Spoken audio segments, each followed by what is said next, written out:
Sveiki, Agris, Warm-up, apsildes sistēmas. Šodienas foršā tēma – vinila grīdas.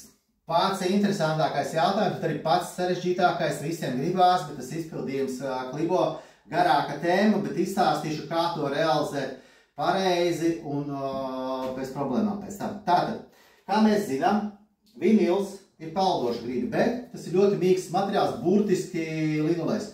Arī superplāns. Stāstu tāpēc, ka tās tehniskās nianses sapratīsiet, tad sapratīsiet, kāpēc jādara tā, kā jādara, vai kāpēc, kad ir darīts, nesanāk. Ir vinili, kuri ir bez apakšklāja, un ir vinili, kas ir ar apakšklāju. Tāpat tās kā lamināts un parkets, peldoša grīda, kurai sevi jāamortizē.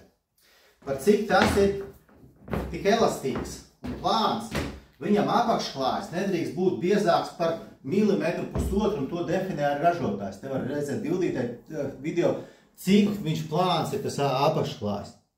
Viņš nedrīkst būt biezāks, to, ko es esmu redzējis, tad tas ir pusotras milimetrs, 2 milimetri. Viņš nedrīkst būt biezāks, bet stāstam, kā tad ieklāt silto grīdu zem vinila Warm-up izpildījumā. Ņemam telpu, tāpatās kā lamināta grīdē, mums ir vajadzīgs apakšklājs.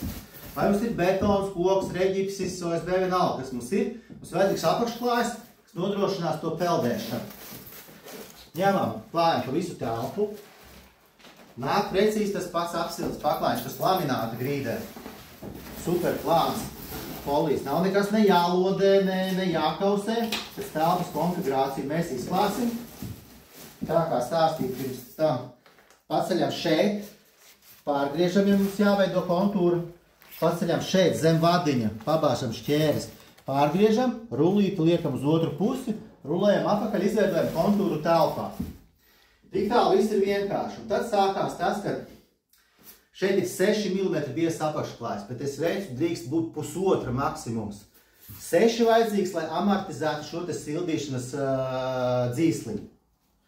Kas notiekās mums, ja mēs uzliekam vinilu virsū tāpatās kā laminātu? Ja laminātu uzlikām, viss bija kārtībā, ja mēs uzliekam vinilu, tad šeit, redziet, notiek šāda te staigāšana. Tāpēc, ka apakšklājs ir 6 mm biezs, tas nedrīkst būt, viņš vērsies visas šuves vaļā. Mēs tirgojam apsildes sistēmas, es jau šīs te, jau 8 gadus, ļoti daudz moduļu ražotājiem esam izmēģinājuši vinilus, kuriem apakšā ir cietāki tur cementa plāksnes, vēl viss kaut kas, nestrādā. Risinājums, ko var izdomāt šeit. Pēc tam būs otrs parādīšu, bet šajā risinājumā Warm-upam ir risinājums.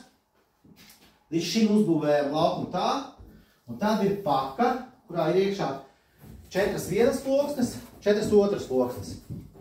Tātad tās 4 loksnes sastāv, viņas ir pārklāts ar tādu speciālu līmu, redzēt, ka viņš spīd. Ja? Un viņš ir mums tāds, tā kā lipīgs nedaudz, es teiktu. Ieklājam grīdu līdz šim tā kā tās, liekam šeit, un redzēt, viņš tāds, es uz taustu, viņš tāds bišķiņā lipīgs. Otrai loksnei šeit virsū ir arī tāds pats lipīgais slānīts. Mēs viņu ar plēvīti novelkam nost. Kur ir plēvīte. Mēs varam novilkt plēvīti nost, es tagad demonstrēju. Un mēs liekam krusteniski pāri. Šajā momentā mēs izveidojam slāni, kas mums ir perfekti gluds, un abas lipīgās puses saķersies kopā, viņš neļaus vienu slīdeni. Mēs izveidojam to, ka mēs varam likt vinilu. Šajā momentā šeit apakšklājs vairs nav vajadzīgs, jo mums rekur jau apakšklājs visa peldošā grīda, mums jau smuki strādā. Tad šajā momentā šeit mēs liekam visu vinilu, mums viņš nav vairs tā punkts piet, mums nenāks šūs vaļā. Šis nav lēts risinājums, bet salīdzinājumā pret citām alternatīvām izmaksā tikpatās daudz, bet ir vismaz risinājums vinila grīdai. Tuņā pēc mazas pauzīs būs otrs risinājums.